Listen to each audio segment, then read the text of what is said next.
Okay, Hare Krishna, everyone. Back to our avatars, right? So I'll quickly share the screen.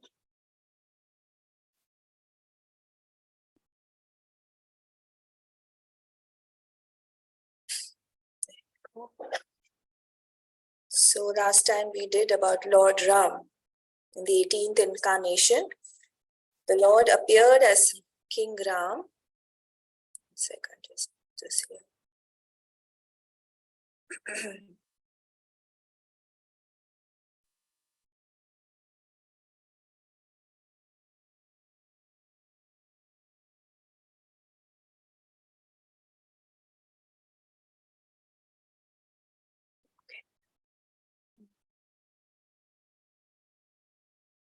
In order to perform some pleasing work for the Devatas, he exhibited superhuman powers by controlling the Indian Ocean and then killing the atheist King Ravan, who was on the side of the sea. So now that is Lord Ram, and we start with the 19th, Ekona Vimshe, 19th incarnation. Yeah, someone can repeat after me. Ekonavimshe vimshati me.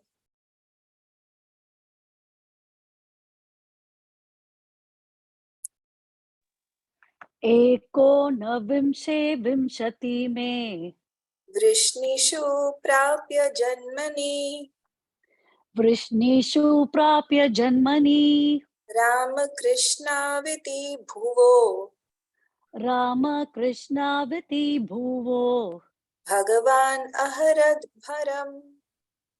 भगवान् अहरद् वरम्. Yes, so these two incarnations, the 19th and the 20th, the Lord advented himself as Lord Balaram and Lord Krishna in the family of Vrishni, the Yadu dynasty. And by doing so, he removed the burden of the world. There were so many burdens on the world, right? Which were they? Can someone just list out a few, what we know? Who were these burdens? Whom he killed? Who were these burdens? Who did Lord Ram and Lord Krishna and Balaram kill? Ravan, Kumbhakarna, and then... We're talking about Balaram and Krishna. Oh, okay. Which are the... Kamsa, Kauravas. then... Putana. Kauravas. Yes. Only Putana? Kansa. Only Kansa? What about all those demons he killed when he was a baby? When he was a little child? Bakasur. Bakasur, Tranavrata, Kalyanak. He didn't kill Kalia. He just asked him to go away. Aghasur, yes. Aghasur, Tranavrat, and Shatakasur. Which are the two demons which Balaram killed, not Krishna? I know that. Krishna killed everyone, but two demons Balaram killed. There's a significance for that. Dhenukasur and Pralambasur. These are the two demons which who killed Balaram. Balaram. So all the demons actually denote anartha in us. They denote a bad quality. They represent a bad quality. All those demons which Krishna killed, all those qualities, you can never get away from through your endeavor. Right? Like pseudo guru. Putana is pseudo guru. Shakatasur, the cart demon, is all the past bad habits from this life and from your previous lives. Pride, cruelty, all these you cannot get rid of. You need to pray to Krishna, and Krishna will help you get rid of it. But the two demons which Lord Balaram killed, Dhenukasur and Pralambasur, those two, you have to only do it through your endeavor.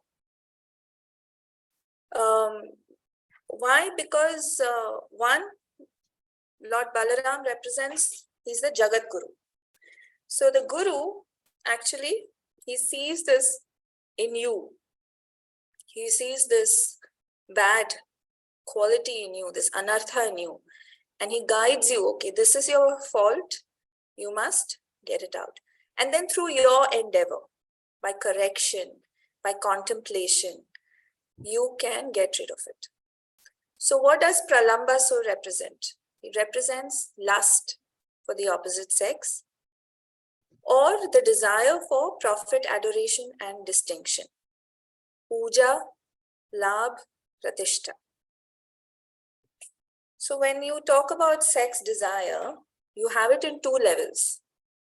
So you have to see whether you're spiritually progressing with this. So sex desire is the biggest anartha in your life. In the gross level, it is the bodily attraction. But in the subtle level, what is sex desire? The desire to enjoy. It is puja, labh, pratishtha. It is profit, adoration, and distinction.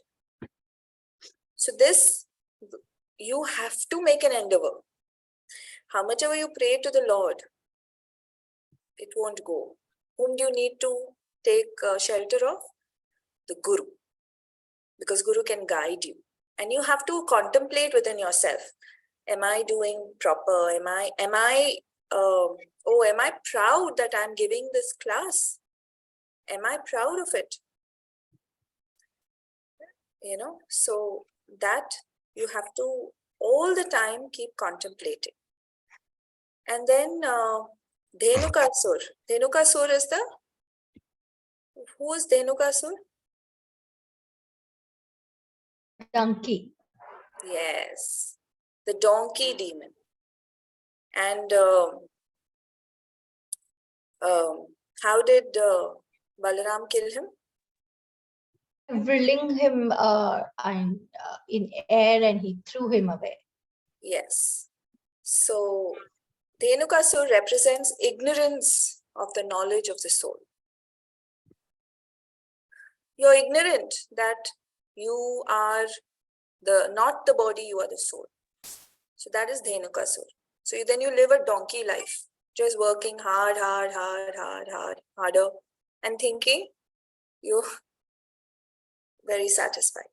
So not ignorance of the knowledge of the soul is Dhenukasur. That again, you have to make an endeavor. Okay. So the Lord in his 19th and 20th incarnations advented himself and removed the burden. Yes, so many Kauravas were killed in the Kurukshetra war. Right? They were a burden. Apart from that, before that also, he killed whom? He killed Jarasandh, Shishupal, and Dantavakra. So many of them he killed. Right? So let's read the purport. The specific mention of the word Bhagavan in this text indicates that Balaram and Krishna are original forms of the Lord. Till now, all these incarnations, no word Bhagavan was used. Only in this Bhagavan is used. Bhagavan Aharad Bharam. Bhagavan, the personality of Godhead, removed the burden. So it's used for Krishna and Balaram over here. This will be further explained later. Lord Krishna is not an incarnation of the Purusha, as we learned from the beginning of the chapter. He is not an incarnation. Like we learned that all incarnations come from Garbhodakshai Vishnu, right? But Lord Krishna is not an incarnation of the Purusha. As we learned from the beginning, he is directly the original personality of Godhead, and Balaram is the first plenary manifestation of the Lord. From Baladev, the first phalanx of plenary expansions, Vasudev, Sankarshan, Anirudh, and Pradyumna expands. Lord Shri Krishna is Vasudev and Baladev is Sankarshan. Then from Sankarshan comes again the Chaturvyuha. Then comes Narayan, and from Narayan come the 3 Purusha avatars. This will be explained further. Okay, 24th verse. Tata kalau sampravritte तथा कलो संप्रवृत्ते sammohaya suradvisham सम्मोहाय सुरादृशाम् buddho namnanjana sutaha बुद्धो नाम्नां जनासुतः kikateshu bhavishyati. कीकेतेषु भविष्यति. Then in the beginning of Kali Yuga, the Lord will appear as Lord Buddha, the son of Anjana, in the province of Gaya, just for the purpose of deluding those who are envious of the faithful theist. Purpose of deluding those who are envious of the faithful theist. Yeah. So let's read the purport and then we can talk about it. Lord Buddha, a powerful incarnation of the personality of Godhead, appeared in the province of Gaya, Bihar, as the son of Anjana, and he preached his own conception of non-violence and deprecated even the animal sacrifices sanctioned in the Vedas. At the time when Lord Buddha appeared, the people in general were atheistic and preferred animal flesh to anything else. On the plea of Vedic sacrifice, every place was practically turned into a slaughterhouse, and animal killing was indulged in unrestrictedly. Lord Buddha preached non-violence, taking pity on the poor animals. He preached that he did not believe in the tenets of the Vedas and stressed the adverse psychological effects incurred by animal killing, which people now have forgotten. There is an adverse psychological effect due to animal killing. Even consuming that flesh, because when the animal is slaughtered, goes through so much of stress and fear that is stored in the cells of the animal meat. When you consume that, you are affected by that. But people don't realize that. Less intelligent men of the age of Kali who have no faith in God followed his principle, and for the time being, they were trained in moral discipline and non-violence, the preliminary steps for proceeding further on the path of God realization. So people were becoming so degraded that just based on the Vedas, they were misusing it, misinterpreting it, and there was too much of sacrifices. Even human sacrifices were happening. So he brought it down to 0. He said, so if you take it in the number line, we all have done number line in school, right? So we have 0, and then on one side we have negative, on the other side we have positive. So all the ritualistic activities were going to the negative side of the number line. It was becoming minus. So what did Lord Buddha do? He brought it to 0. That's why Shunyavadis, Buddhists are Shunyavadis. So 0. Why? Because he just said, let's do basic, preliminary. What is a preliminary step on anything for God realization? Should be non-violence and should be moral discipline. There should be some moral discipline. So he said, let me at least get them to that. And therefore he taught them to reject the Vedas. Because they did not follow Vedas, that's why they are atheists. Yeah, Buddhists are atheists because they do not follow the Vedas. He deluded the atheists because such atheists who followed his principles did not believe in God, but they kept their absolute faith in Lord Buddha, who himself was the incarnation of God. Thus, the faithless people were made to believe in God in the form of Lord Buddha. That was the mercy. He made the faithless faithful in him. Yeah. Why we don't follow Lord Buddha now is because we've got more, right? I mean, when you get more knowledge, when you from kindergarten you promoted to grade 1 and then you go to grade 6 and you finish grade 12, you can't say that no, I don't want to give grade 12 exam, I'll still give the ABC exam. You won't do that, right? So once you get the higher knowledge, obviously you have to progress. Killing of animals before the advent of Lord Buddha was the most prominent feature of society. People claim that these were Vedic sacrifices. When the Vedas are not accepted through the authoritative disciplic succession, the casual readers of the Vedas are misled by the flowery language of that system of knowledge. Vedas is full of flowery language, right? So they are misled. In the Bhagavad Gita, a comment has been made on such foolish scholars. Avipaschitaha. The foolish scholars of Vedic literature who do not care to receive the transcendental message through the transcendental realized sources of disciplic succession are sure to be bewildered. If you take up the book and you try to read on your own, you'll have your own concoctions, right? And many of the books don't even have purports. At least Srila Prabhupada's purports sometimes is very clear. But when you read it the first time, it's not. We all know, we've been through it. Now, after so many times, started understanding. But at least the purports are there. Otherwise, you're just going to interpret it according to what you think, which is not right. To them, the ritualistic ceremonies are considered to be all in all. Now also, a lot of people place full importance on ritualistic ceremonies. ये करोगे, ये मिलेगा, ऐसे होना चाहिए. Not understanding why, right? They have no depth of knowledge. According to the Bhagavad Gita, Vedescha Sarver Aham Eva Vedyo. The whole system of the Vedas is to lead one gradually to the path of the Supreme Lord. The whole theme of Vedic literature is to know the Supreme Lord, the individual soul, the cosmic situation, and the relationship between these items. When the relation is known, Sambandha. So Sambandha is not just your relation with the Lord.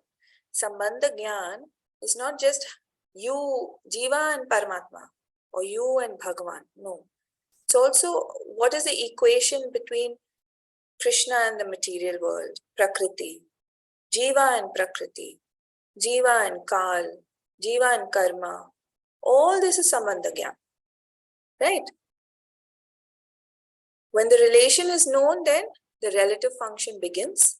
And as a result of such a function, Abhideya, the ultimate goal of life or going back to Godhead, that is Prayojana, takes place in the easiest manner.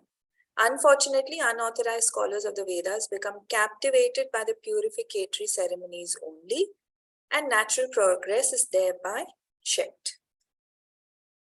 To such bewildered persons of atheistic propensity, Lord Buddha is the emblem of theism.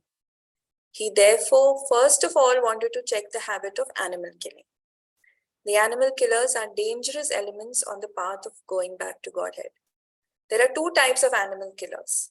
The soul is also sometimes called the animal or the living being.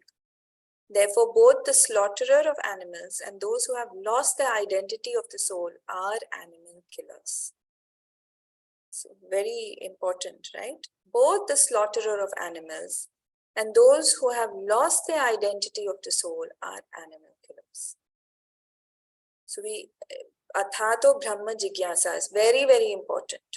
Our search, our queries into our existence is very important. That's why human body is so important, right?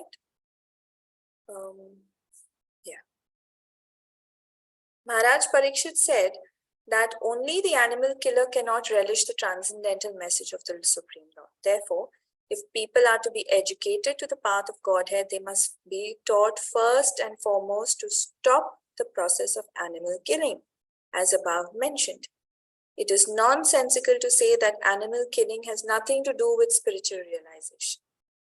If you don't have even that little bit of daya in you, you don't think that they also deserve to live, they are also jivas, then there is no spiritual realization. Also nowadays, most of the Buddhists, I mean, I have been to Malaysia and all, they don't follow ahimsa. In fact, they offer meat. Malaysia, we know there are so many temples in Malaysia, right? Buddhist temples. Yes, I've yes, seen them offering meat. yes. They do offer meat, right? Yeah. They don't follow this ahimsa at all. They मेरे don't. भी दिमाग में यही आया था माता जी, इतने Buddhism है इधर मलेशिया साइड और इतना नॉन वेज मिलता है, अगर वेजिटेरियन होते तो ऑब्वियसली मिलता, कहीं वेजिटेरियन नहीं मिलता उधर. Initially, though, they're all vegetarians, and there are still some Buddhists who are vegetarians. But I have been to these Buddhist temples and such beautiful temples. But inside, I have seen them offering meat to Lord Buddha, and even there is their version of Lakshmi. What's she called? Manjushri or Shambhala, something like that. Their version of Lakshmi is also there. Actually, Lakshmi Devi only, they have a different name for her. For Vishnu also, they have a different name. And they do their chanting and everything, but they do not abstain from meat. They have meat nowadays. And I know many people who are Buddhists in Delhi, because Delhi and those areas are thriving. Buddhism is thriving, right? More and more people are becoming Buddhists, but they do not follow any regulative principles. They drink, they eat non-veg, they do everything, but they'll sit and they'll do their chanting. And It's very what is there? interesting, the chanting in Buddhism, because they chant for a specific thing. I mean, if you want a phone, then you can chant for that. I practiced Buddhism for at least 4 to 5 years. Oh, is it? Yeah. Oh, so you know. Okay. Yeah. So they Osho- don't have regular chanting. No, they have regular chanting, but what they usually do is they say that, suppose if you have a desire, I mean, if I want an iPhone and if I really want an iPhone, then I should sit in front of the Butsudan, do my prayers and chant. And then it does happen, because when you're chanting and then you manifest an iPhone, it does happen, your desire does get answered. So they are not talking about, spiritual elevation. They're talking about material desires being fulfilled. Yeah.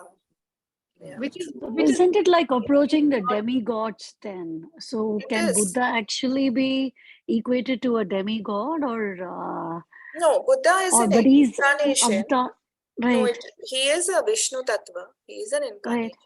But he's still not a full. He's an Amsha. He's not Okay. a full incarnation, nor does he have all the powers. So he doesn't come like Lord Parshuram only showed his might. Right. Okay. But Mhm. here he's only showing his ability to bring them to theism in his way. Okay, so he's still a Vishnu Tattva then, because sometimes, Yes. the Dasavatar, they actually include Buddha. Yes, And yes. I don't know, whether it's so, okay. No, he is Vishnu Tattva. There is no Okay. doubt about that. He is Vishnu Tattva. But he Okay. is he's not a full avatar. He's a partial incarnation. He's a Amsha. Kala and Okay. Amsha. Yeah. So he doesn't have only Balaram, Ram, and Narsimha are Swamshas, full incarnations. Okay. Others are all incarnation of the incarnation. Like Okay. all the Vishnus and all are incarnation of the incarnation. Okay. And here he's Lord Buddha is a Avesha incarnation, Shaktya Avesha. Okay. But he's a Vishnu Tattva. Okay. Like I said, even Lord Parshuram is Shaktya Avesha. Yeah. Yeah. So they come for that particular purpose. So they cannot exhibit any other strength. Like Lord Buddha cannot exhibit his might because he came for the purpose of ahimsa and nirvana. Right? He is. So a lot of people say, what's wrong? Why, if he is Vishnu Tattva, he is an incarnation of Vishnu, why can't we worship him? Well, because he came for that particular reason, right? And he only taught bringing them to a kind of a common level, some kind of sanity, not stopping all the animal sacrifices. But his philosophy is just going into the Shunyavadi. There is nothing beyond this life. There's nothing. Shunya. That's why they call Shunyavadis. Nothingness. After we die, there's nothing. There's nothing. Of course, we know there's something. So, we do not worship Lord Buddha because we have Krishna. We have Ram. We have Nrsimhadev. Acharyas have come and given us the higher philosophy. If we were probably born at that time in beginning of Kali Yuga where Lord Buddha had incarnated, then we would have worshipped him. And probably we have worshipped him because we have worshipped him and followed what he has taught us. He's given us a chance to get the higher, right? So it's not that, but this is, at this point of time, also Buddhists should follow Lord Buddha's teaching completely, right? I mean, they don't. So it's again trying to, everything is about how do we get a fruitive result. Like she was saying, they manifest. Manifesting, even you can do it with your Japamala. Even with the Hare Krishna Maha Mantra, it's Chintamani. They can give you all your desires. Hare Krishna Maha Mantra can fulfill all your desires, whatever you want. But something as trivial as an iPhone, when we can actually have the Chintamani Dham in our hands. So, like I was reading a lecture yesterday, saying the Lord resides in our heart as Paramatma, right? So what do you think? The Lord is residing in the middle of all the flesh and that bone and blood and pus and everything? Is he just standing there in middle? No. Actually, have you ever thought of it? The Lord is standing in your heart as Paramatma. How is he standing there? He manifests his dham and he's there in his dham. So inside your heart, along with the Lord, his dham is also there. He just doesn't stand anywhere. When he laid down in the Garbhodaka ocean, he just didn't lie down. He manifested his dham, Lord Anantashesh. He laid down on Anantashesh. He had Lakshmi serving him. It wasn't just the three of them over there in a pitiful condition. No, how was Lakshmi serving him? How was she cooking for him? His dham was there. We just don't realize that wherever the Lord appears, his dham is always there. He is like the Supreme Personality, right? He's not just going to stand in the middle of your blood and pus and flesh and muscle and bones. No, he's not.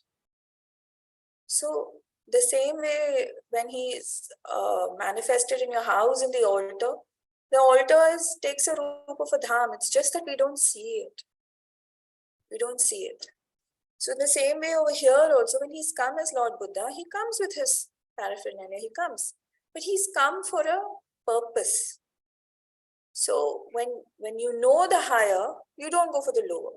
Like I was saying, when you know that what is your 12th syllabus, you can't go for your CBSE or your ICSE exam saying that, no, I will give my ABCD exam because that's what I like. What's wrong in that? There is something wrong in that because this is just basic level. We are above the basic level now. We have had so many acharyas come, Madhvacharya, Ramanujacharya, Lord Chaitanya himself, Krishna himself coming to give us. So we can't go back to ABCD. We can't go back to Shunya in our number scale. We've come from 0 to 1, which is Dvaita, Advaita. Then Dvaita. Dvaitavadi is 2. The Lord is separate, we are separate. And then 2.5. And then Achintya Bheda Bheda Tattva by Chaitanya Mahaprabhu. So we need to know this because tomorrow someone will ask, why? So we say, this is why. Yeah. it is nonsensical to say that animal killing has nothing to do with spiritual realization. By this dangerous theory, many so-called sannyasis have sprung up by the grace of Kali Yuga, who preach animal killing under the garb of the Vedas. The subject matter has already been discussed in the conversation between Chaitanya Mahaprabhu and Maulana Chand Kazi Sahib. This is in Chaitanya Charitamrita, also in Bhagavad. The animal sacrifice was stated in the Vedas. As stated in the Vedas, is different from the unrestricted animal killing in the slaughterhouse. So even when we say that, oh, if the Vedas have said it, why can't we do it? But there's a particular process of doing the yajna. It's not just you catch and you kill and you eat. No, it's a sacrifice. It's a yajna. Right? So that is totally different, and we cannot do that in Kali Yuga. Because the Asuras, or the so-called scholars of Vedic literatures, put forward the evidence of animal killing in the Vedas, Lord Buddha superficially denied the authority of the Vedas. So they also that's why they're called Nastik. They don't believe in the Vedas. This rejection of the Vedas by Lord Buddha was adopted in order to save people from the vice of animal killing, as well as to save the poor animals from the slaughtering process of their big brothers who clamor for universal brotherhood, peace, justice, equity. There is no justice when there is animal killing. Lord Buddha wanted to stop it completely, and therefore his cult of Ahimsa was propagated not only in India but also outside the country. Like now, a lot of activists, PETA activists, right? Don't harm the dog, don't harm the cat. But they are the same people who will go and eat beef or eat chicken or eat something else. I mean, animals are not dogs and cats alone, right?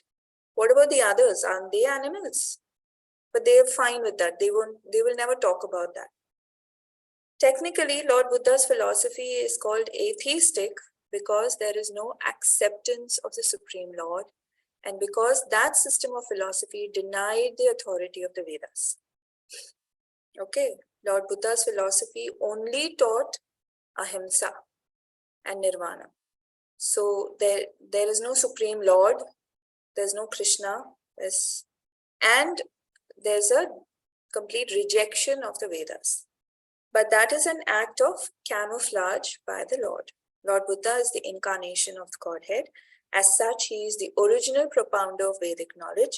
He therefore cannot reject Vedic philosophy, but he rejected it outwardly because the Sura Dvisha, or the demons, Sura means Devatas, Dvisha means one who's against. So demons, who are always envious of the devotees of Godhead, try to support cow killing and animal killing from the pages of the Vedas.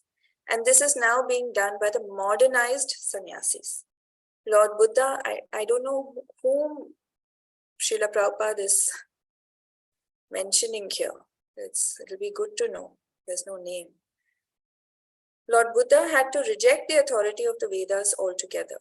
This is simply technical, and had it not been so, he would not have been so accepted as the incarnation of the Godhead. Nor would he have been worshipped in the transcendental songs of the poet Jayadev, who is the Vaishnava Acharya. So that, the Dashavatar Stotra, right? So Buddha comes in that also. So if he was not an incarnation, then Vaishnava Acharya would not have validated it. Lord Buddha preached the preliminary principles of the Vedas in a manner suitable for the time, and so also did Shankaracharya. After Lord Buddha came Shankaracharya. Lord Shiva came as Shankaracharya. What did he do? He re-established all the Vedas. He brought back all the Vedic literature. And that was such a huge task.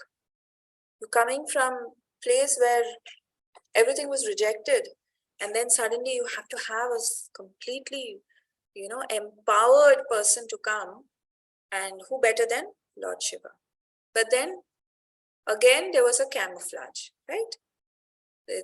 What did he teach? He only taught Advaitavadi. Therefore, so Advaitavadi is what we call Mayavadis. They are called Advaita because they think we and Lord are one. We call them Mayavadis, okay? This is not a term used by everyone. We call them Mayavadis, but they are Advaitavadis. Lord Buddha, okay, we did that. Therefore, both Lord Buddha and Acharya Shankar paved the path of theism, and Vaishnava Acharya, specifically Lord Sri Chaitanya Mahaprabhu, led the people on the path towards the realization of going back to Godhead. We are glad that people are taking interest in the non-violent movement of Lord Buddha, but will they take the matter very seriously and close the animal slaughterhouses altogether? If no, there is no meaning of Ahimsa cult. Srila Prabhupada is very clear. If you're not doing that, then what's the point of being a Buddhist? There are 4 pillars, right, in Buddhism, Neha? I mean, I remember my son did that in school and there were 4 pillars. Yeah. I don't remember. I think every dharma has 4 pillars. So one is nirvana, one is ahimsa, and Non-violence. ahimsa is non-violence. Then Don't remember the 4 pillars. don't remember. Even I don't remember. He did this some 6th grade or something. He had Buddhism as one of his, in Dubai, in one of his history classes. So he was coming and telling me, Mama, you know, they don't call Lord Buddha an incarnation of Krishna. I said, first of all, you're studying Lord Buddha in a Muslim country. Just keep quiet and read it. Don't come and ask all these things. Okay, so therefore in Srimad Bhagavatam, Lord Buddha has foretold, since such is the authority of this clear scripture. There are many such prophecies and they are being fulfilled one after another. They will indicate the positive standing of Srimad Bhagavatam, which is without any trace of mistake, illusion, cheating, and imperfection, which are the 4 flaws of all conditioned souls. So all jivas have these 4 faults, right? Mistake, illusion, cheating, and imperfection.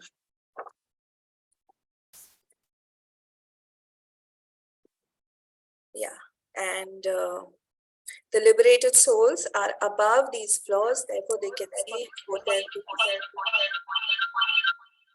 which are to take place on distant future dates. Yeah. So that's Lord Buddha. Any questions?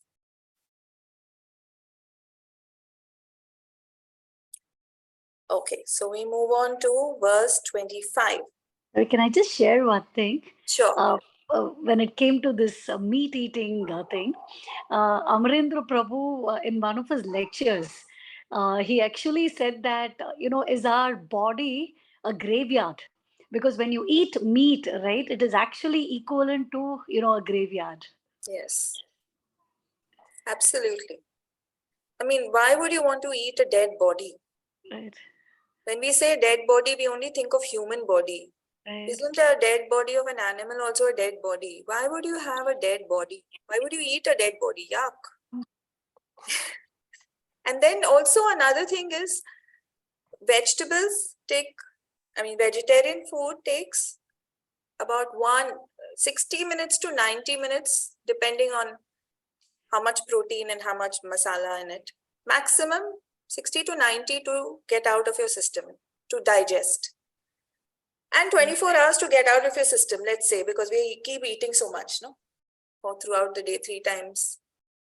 You know how long it takes for meat to get out of your system? Any idea? 2 days. 3 days. And it stays, that dead meat stays in your body for 3 days. And it rots, it disintegrates, and then it stinks. And if you leave a dead rat, let's say, for 3 days in your house, you all know the stink. So imagine that with any other dead animal. It's inside your body for 3 days. It stays there because it's so complex to break down, no, by the body. So complex to break down. A living being, a body with meat and flesh. You eating meat and flesh and whatnot, I don't know what not from another. I remember a very gross conversation, but I just remembered, so I'll just tell you. I have this friend, very sweet friend. I really like her a lot. She's Christian, so they eat pig, right? They eat pig meat. So I was like, so she was just talking about how her husband bought the meat and everything. She said we have to be very careful because pigs have ringworm. So we have to cut around the ringworm and eat. I said, why would you eat something which has ringworm? No, we cut around it and we eat it. And I came back home and I said, oh my God, so desperate to have meat that they will cut around the ringworm, take that meat and eat. But not that you will reject it and say, I was like, gross. So people, I think people just, it's some attraction. I don't. Anyway, to text 25. I had one question. Can you please specify puja, labh, and what was the third one? Pratishtha, And what is it known in English? distinction, some kind of distinction, like you have a post or a position, a distinction, or one of the best Bhagavatam speakers, or one of the best kirtaniyas, the best mridanga player. Oh, so wonderful. His classes are the best, his kirtans are the best, his deities are the best dressed, he's the best deity dresser, best cook in the temple. So we are talking about in spiritual life. Yeah, puja, labh, pratishtha. So why are you giving classes? Because everybody will praise me and then I will get so much. Oh, everybody will say, oh, you're so good, you're so good. Everyone goes through this when you give class. But who can give you a rod? Only the Guru. Guru will say no. Because a Guru can recognize that you're getting carried away. So you have to be very careful. Yeah, so even sometimes, oh my God, I am the best cook. No one, there's one Mataji I know, I don't think you know her. She won't let anyone else make puris. She won't. Right? I make the best puris.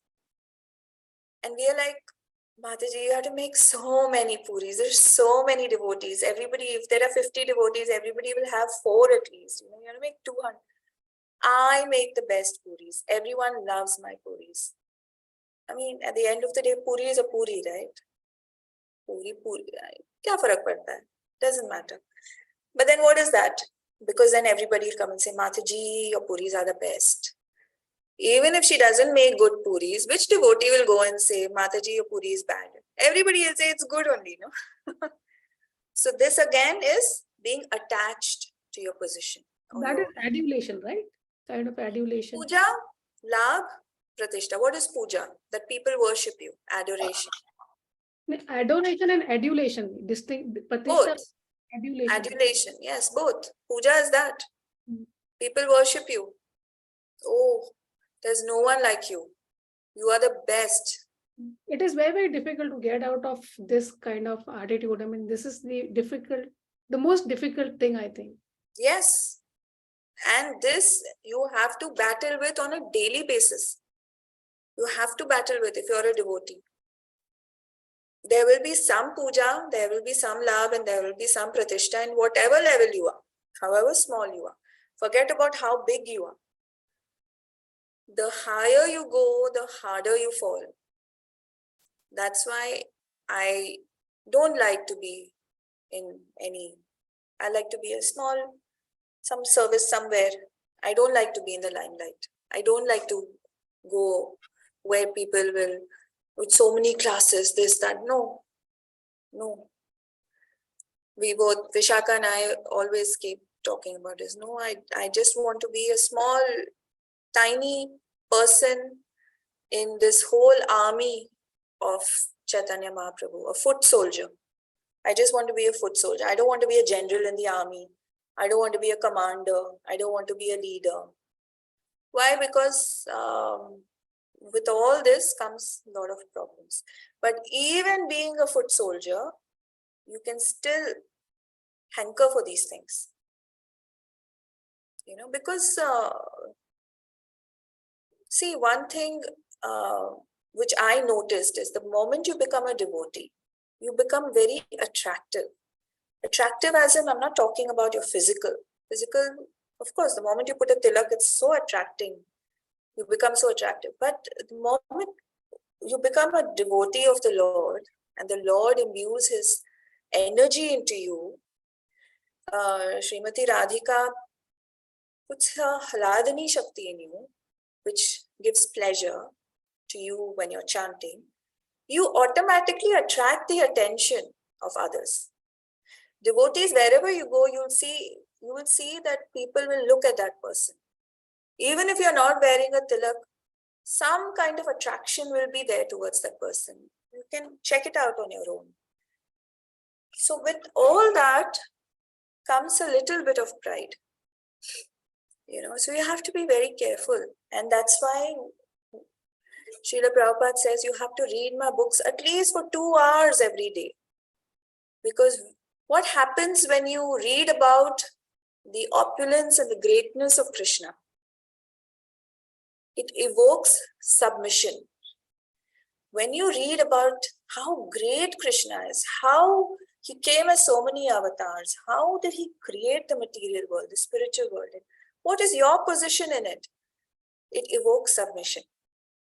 And when you read about the Leelas of the Lord, it evokes attraction and attachment. So you need both. You have to read both. That's why you go through the 9 cantos before you come to the 10th canto. Because when you jump to the 10th canto, he's talking about, this little baby Krishna, and how he's stealing butter, and how he's running, and you think God is a tiny baby.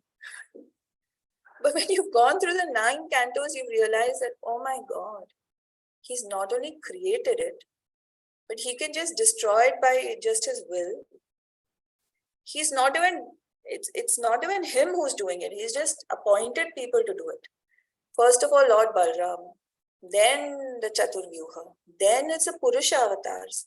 And they are all managing everything. And then we have the Devatas who have administrative positions.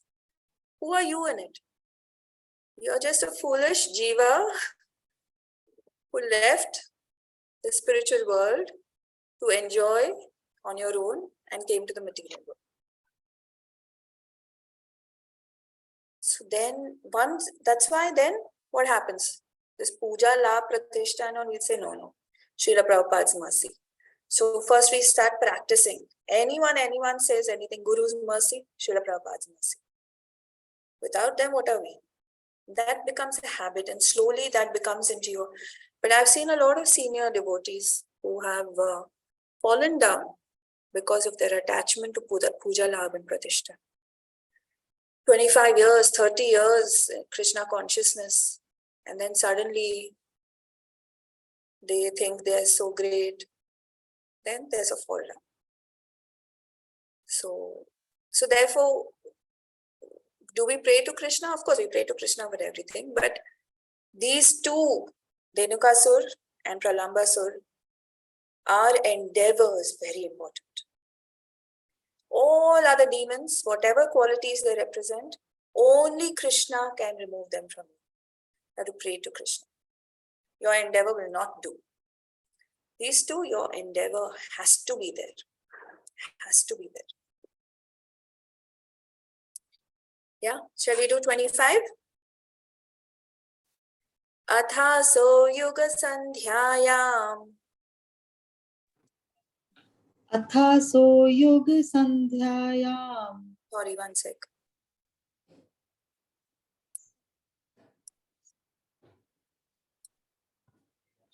Dasyu prayeshu rajasu. Dasyu prayeshu rajeshu. Janita Vishnu Yashaso. Janita Vishnu Yashaso. Namna Kalkir Jagatpatihi. Namna Kalkir Jagatpatihi. Okay, so now we come to our Kalki avatar.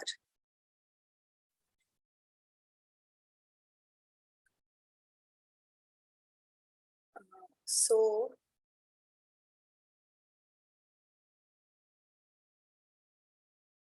Sorry, I'm just trying to find out. Yeah. Thereafter, at the conjunction of two yugas, the Lord of creation will take his birth as the Kalki incarnation and become the son of Vishnu Yasha. At this time, almost all the rulers of the earth will have degenerated into plunderers. So here it's being forecast, the future incarnation, right? So Vyasdev has written about the future. Here is another foretelling the advent of Lord Kalki, the incarnation of Godhead. He is to appear at the conjunction of the two yugas, which is at the end of Kali and the beginning of Satya. The cycle of 4 yugas, Satya, Treta, Dwapar, Kali, rotates like the calendar months. So we are in the which Manvantara? 7th. 7th. And which Divya Yuga? 28th. 20. So the end of the 28th Yuga and the beginning of the 29th is when Kalki will appear. Yeah. The present Kali Yuga lasts for 432,000 years. So how many years have finished and how many left? 5,000 finished. So how many left? 4,027. Yeah. 4 lakhs 27. 20. Yeah. 400 and okay. So already there are claims of Kalki avatar in South India. Some person has already claimed that he is the Kalki avatar. And if you see him, there is no... So all the avatars of the Lord are Satchidanand, right? You will not find him Satchidanand at all. Who will say, how is he even Krishna's avatar? Big fat guy with his big fat wife. So all avatars are mentioned in the Bhagavatam, and they also mentioned what time they will appear. So at the end of this period, the incarnation of Kalki will take place, and his name is, father's name will be Vishnu Yasha. In the 12th canto, it's given in detail. No? There is a chapter. So father is Vishnu Yasha, he'll be a learned Brahmin, and a village Shambhala, which is supposed to be in the north, I think Tibet area. And it is said, Bhagavatam has only said it, that at that time, there hardly any devotees will be there, and whoever are there will be in hiding. So there will be this tiny village in the mountains, Tibet area, and in that tiny village, Vishnu Yasha will be a practicing devotee, incarnation of Vasudev, and there will be born Kalki avatar, and Lakshmi will be born as the princess of Sri Lanka. She will be a princess, and that's where Buddhism will be completely taking over at that, due towards the end of Kali Yuga. There'll be Buddhism a lot. Of course, there'll be atheism also. And the devotees of Lord Krishna will be very few. They'll all be killed and slaughtered. That's what it's written. So it's better we get out here instead of being slaughtered. Let's make this our last life. And who will train Kalki? Anyone knows? Prashuram. Yes, Lord Parshuram. Not Yeah. sure. Yeah. Yes, Parshuram will train him, and therefore he's still waiting. He is meditating. Yeah. And then we come to verse number 26. Just one sec.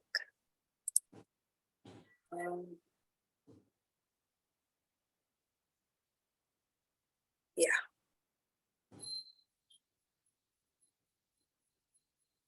Avatara hyasankheya. Yeah. Yeah, sure, anyone. Avatara hi Shankriya. Hare sattva nidhir dvijaha. हरेर Sattva निधेर द्विजव्यः Yatha vidasina kulyaha यथा विदासिना कुल्या sarasahasyu sahasrashaha. सरसहस्यु सहर्षिः. O Brahmanas, the incarnations of the Lord are innumerable, like rivulets flowing from an inexhaustible sources of water. So what Vyasadeva is saying here, what Suta Goswami is saying here to the Brahmanas is that these are the incarnations I've mentioned, but they are not all of them, because the Lord's incarnations are innumerable. Can you count how many sources of water are there flowing into the sea, into the ocean? You can't. Can you ever count how many are flowing into a river? No, you can't. Just the same way, you cannot count how many, so Srila Prabhupada has given, the list of incarnations are not complete. There are many others, like Sri Hayagriva, Hari, Hamsa, Krishnigarbha, Vibhu, Satyasena, Vaikuntha, Sarvabhauma, Vishwaksena, Dharmasetu, Sudhama, Yogeshwara, Brihat so many and many, many more. So Sri Prahlad Maharaj said in his prayer, my Lord, you manifest as many incarnations as there are species of life, namely the aquatics, the vegetables, the reptiles, the birds, the beasts, the men, the devatas, and just for the maintenance of the faithful and annihilation of the unfaithful. You advent yourself in this way in accordance with the necessities of the different yugas. In the Kali Yuga, you have incarnated garbed as a devotee. Prahlad Maharaj is mentioning this in his verse where he's talking about Chaitanya Mahaprabhu. So this incarnation is Chaitanya Mahaprabhu. There are many other places both in Bhagavatam and other scriptures in which the incarnation of the Lord as Sri Chaitanya Mahaprabhu is explicitly mentioned. In the Brahma Samhita also it is said indirectly that although there are many incarnations of the Lord such as Ram, Narsimha, Varaha, Matsya, Kurma and many others, the Lord himself sometimes incarnates in person. Right? Lord Krishna and Lord Sri Chaitanya Mahaprabhu are not therefore incarnations, but the original source of all incarnations. This will be clearly explained in the next shloka. Most important shloka next week. Don't miss class next week because it's the Paribhasha Sutra of Srimad Bhagavatam and our Gaudiya Vaishnavism. So the Lord is the inexhaustible source of innumerable incarnations which are not always mentioned. But such incarnations are distinguished by specific extraordinary feats which are impossible to be performed by any living being. So this Sri Hayagriva, which is mentioned here, is worshipped by a lot of Sri Vaishnavas because he is the Lord of knowledge. So those who are Sanskrit scholars have deities of Hayagriva. Hayagriva is a horse form of the Lord. Yeah. And if you pray to him, he gives knowledge. And Sanskrit is very difficult, right? They have many different levels. So this makes it very easy. All of them worship, all Sanskrit scholars worship Hayagriva. Okay. Such incarnations are distinguished by specific extraordinary feats which are impossible to be performed by any living being. That is the general test to identify an incarnation of the Lord directly and indirectly empowered. Some incarnations mentioned above are also plenary portions. For example, the Kumaras are empowered with transcendental knowledge. Sri Narad is empowered with devotional service. Maharaj Prithu is an empowered incarnation with executive function. Matsya is directly a plenary portion. So the innumerable incarnations of the Lord are manifested all over the universes constantly, without cessation, as water flows constantly from waterfalls. So different ways, different, like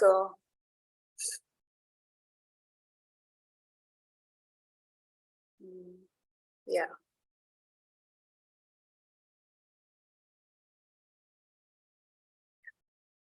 Let me stop sharing. Yeah. So we'll stop here for today, and the next verse 28. So we do 27 and 28 next week. Ete Chamsha Kalapumsa is very, very important. So ask others also not to miss it, because this is something they will learn again and again and again. In fact, if they read any of the Goswami books, Jiva Goswami's Bhagwan Sandarbha or Tattva Sandarbha or Rupa Goswami's Laghu Bhagavatamrita, many times in Chaitanya Charitamrit. It's all based on this verse, Ete Chamsha Kalapumsa, 28th verse.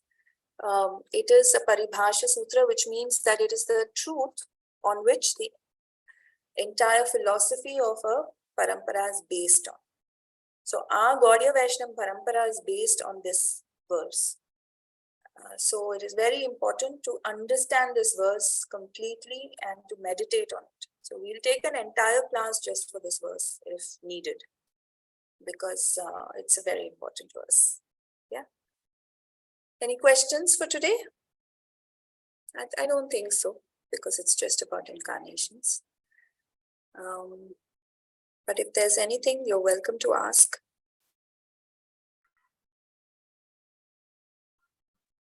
Ananta Shesh also is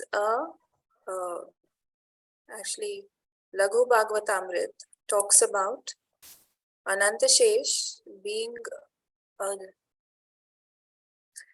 Avesha incarnation.